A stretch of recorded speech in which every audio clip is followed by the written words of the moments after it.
kami dari kelompok 2. Kami akan mempresentasikan mengenai teori manajemen pendidikan. Pokok bahasan yang pertama, kita akan mengenal mengenai pengertian manajemen. Manajemen adalah suatu proses yang dilakukan oleh seseorang dalam mengatur sesuatu yang sedang dikerjakan, baik itu individu ataupun secara kelompok. Manajemen dianggap sangat penting dalam pencapaian kesuksesan dalam suatu pengelolaan. Manajemen sangat diperlukan dalam dunia pendidikan.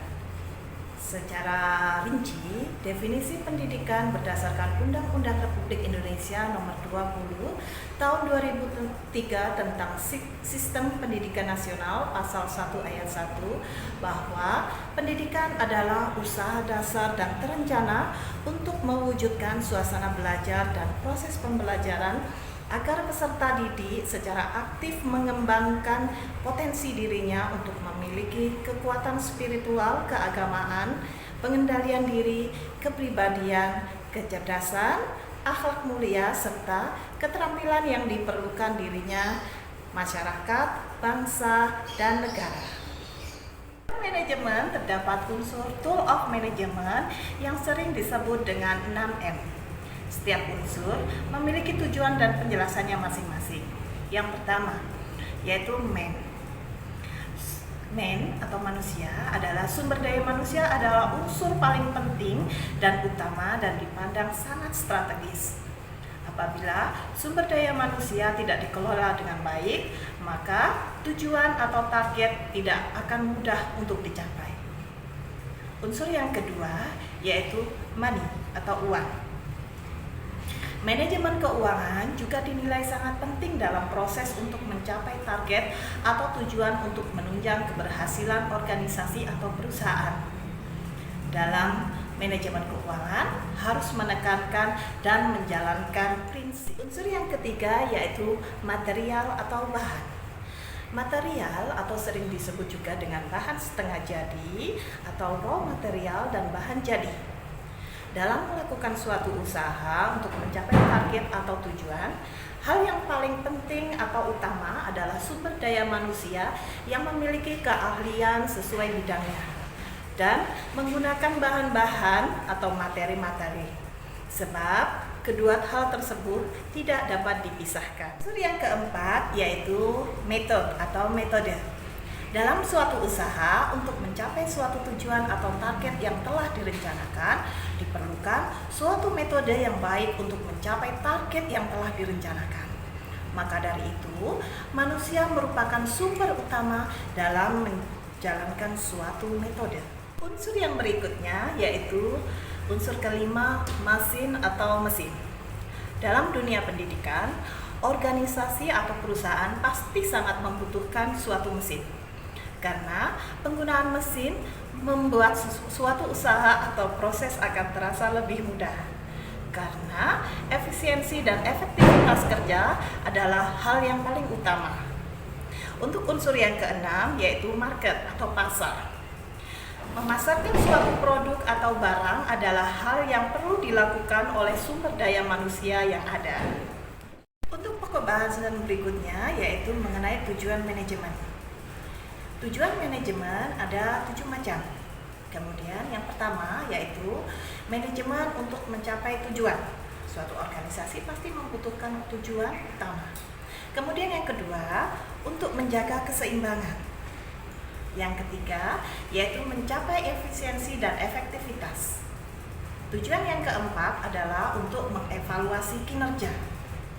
Tujuan yang kelima adalah memperbarui strategi. Tujuan yang keenam adalah membuat inovasi. Tujuan yang ketujuh yaitu meninjau menggunakan SWOT. Untuk pokok bahasan berikutnya yaitu kita akan membahas mengenai fungsi manajemen. Fungsi manajemen yang pertama adalah planning atau perencanaan. Fungsi manajemen yang kedua yaitu organizing atau pengorganisasian. Fungsi manajemen yang ketiga yaitu actuating. Dan fungsi manajemen yang keempat adalah controlling atau pengawasan. Untuk yang selanjutnya, kita akan membahas tentang substansi manajemen. Yang pertama yaitu manajemen peserta didik, di mana peserta didik merupakan subjek pendidikan untuk semua aktivitas yang dilakukan di lembaga sekolah. Kemudian yang kedua adalah manajemen kurikulum, di mana manajemen kurikulum merupakan salah satu bidang garapan manajemen yang pendidikan yang sangat penting. Untuk yang ketiga yaitu manajemen personalia. Manajemen personalia adalah manajemen pendidik dan tenaga kependidikan sebagai penyelenggara program pendidikan di sekolah. Kemudian yang keempat adalah manajemen sarana dan prasarana, di mana manajemen sarana dan prasarana adalah proses kerjasama pendayahgunaan semua sarana dan prasarana pendidikan yang dimiliki oleh sekolah secara efektif dan efisien. Untuk yang selanjutnya yaitu manajemen pembiayaan pendidikan. Manajemen pembiayaan pendidikan terdapat di kegiatan yang meliputi perencanaan pembiayaan pendidikan atau penyusunan anggaran, pelaksanaan pembiayaan pendidikan atau pembukuan, dan pengawasan serta pertanggungjawaban. Kemudian yang selanjutnya yaitu manajemen tata usaha, di mana manajemen tata usaha adalah kegiatan untuk mengelola teknis surat menyurat sesuai dengan fungsinya. Untuk yang terakhir yaitu adalah manajemen hubungan sekolah lembaga pendidikan dengan masyarakat atau yang biasa kita sebut sebagai humas. Nah, di mana kegiatan humas di sekolah ini yang dimaksudkan sebagai hubungan masyarakat internal dan eksternal. Misal contoh untuk yang internal antara warga sekolah. Kemudian untuk yang eksternal berarti warga sekolah tersebut dengan lembaga pendidikan atau komunitas sekolah dan ataupun dengan tokoh masyarakat sekitar. Untuk materi yang selanjutnya yaitu adalah perkembangan teori manajemen, di mana perkembangan teori manajemen ini ada 3, yaitu yang pertama fase prasejarah, yang kedua yaitu fase sejarah, kemudian yang ketiga adalah fase modern. Nah, untuk yang pertama kita akan bahas tentang fase prasejarah, di mana fase prasejarah ini terjadi sebelum tahun 1 Masehi. Yang pertama yaitu pada zaman Mesopotamia, di mana di sini uang logam itu telah menjadi alat tukar menukar yang dapat memperlancar perdagangan. Kemudian untuk yang pada fase prasejarah ini juga sudah terjadi pada zaman Mesir kuno. Nah, di mana pada zaman Mesir kuno ini membuktikan telah berkembang manajemen pemerintahan, kemudian ada militer, ada perhubungan, pembangunan, dan ada perencanaan perorganisasian. Pada fase prasejarah ini salah satu contoh lainnya yaitu pada Tiongkok kuno, di mana pada Tiongkok kuno ini manajemen itu dikenal sebagai manajemen kepegawaian atau yang biasanya disebut dengan merit system, yaitu sistem penilaian karyawan yang dikaitkan dengan sistem balas jasa. Fase sejarah. Nah, di mana fase sejarah ini dimulai pada tahun 1 Masehi sampai dengan tahun 1886. Diawali dengan sebuah gereja Katolik Roma. Nah, di sini pada gereja Katolik Roma ini mereka telah memiliki ajaran suci. Kemudian sudah ada kerapian organisasi. Selanjutnya yaitu tokoh ilmuwan juga ada pada masa sejarah ini, yaitu George Van Zing. Nah, di sini beliau menuliskan sebuah karya ilmiah tentang manajemen pertanian. Untuk fase yang ketiga yaitu pada fase modern, di mana fase modern ini diawali pada tahun 1886. Manajemen itu sudah dipandang sebagai ilmu pengetahuan, di mana pada fase prasejarah dan fase sejarah manajemen itu dikenal sebagai seni. Nah, di mana pada fase modern ini juga terdapat tokoh-tokoh manajemen. Pada fase modern ini salah satu yang kita bahas yaitu yang pertama adalah Frederick, di mana di sini tokoh yang pertama yaitu Frederick. Di mana di sini beliau menjelaskan prinsip dasar manajemen. Nah, beliau menjelaskan secara ilmiah bahwa perlu ada metode seleksi, seleksi, dan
sebagai kesempatan untuk mengaktualisasi diri tanpa sebuah pengawasan. Yang selanjutnya tokohnya yaitu ada 3, di mana beliau adalah Abraham, kemudian ada Frederick dan Edgar. Nah, di sini beliau mengembangkan aliran perilaku organisasi.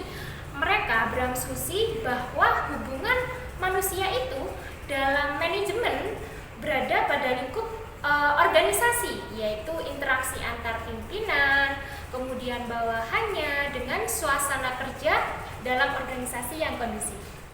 Untuk yang selanjutnya yaitu ada pendekatan sistem, di mana di sini pendekatan sistem itu adalah teori yang berasumsi bahwa organisasi itu merupakan suatu kesatuan yang sinergis yang terdiri dari komponen-komponen atau bagian-bagian yang saling berkaitan dan bekerja sama untuk mencapai sebuah tujuan.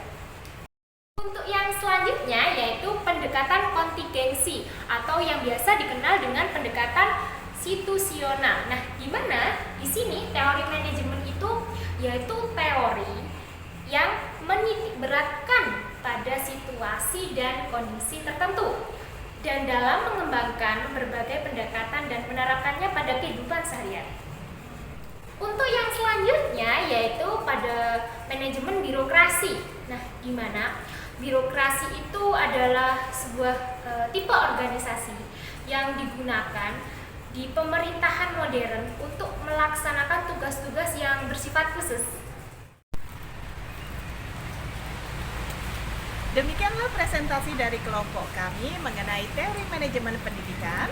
Semoga bermanfaat ya. Wassalamualaikum warahmatullahi wabarakatuh.